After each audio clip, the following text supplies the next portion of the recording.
はね、ワンちゃんも、あら、お焚き木をするのかな。やっぱり暖かくなるとね、ワンちゃん、あら、ねえ、かわいい。ありがとう。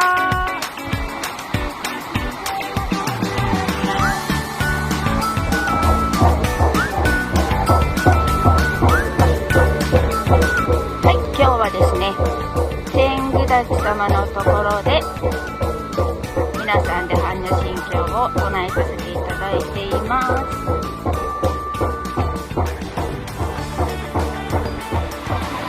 はい、今日はですね、4回目の方と初めての方がお二人です。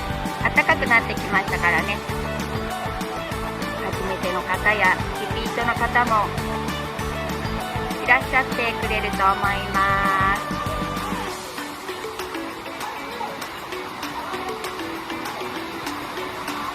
あ、美穂師匠があれですよ、山伏修行の話をねしております。この美穂師匠が山伏修行をしたんですよ。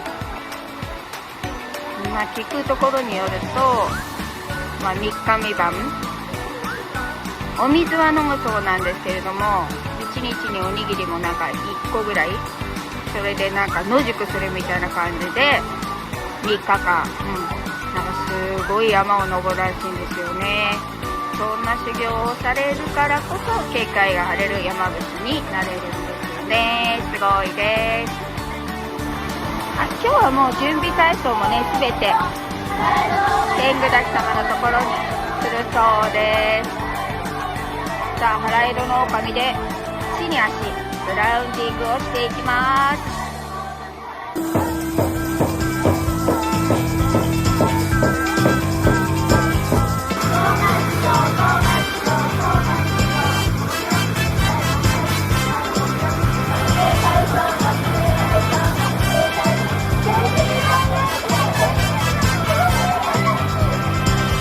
すごい水しぶきもすごい光ってましたね。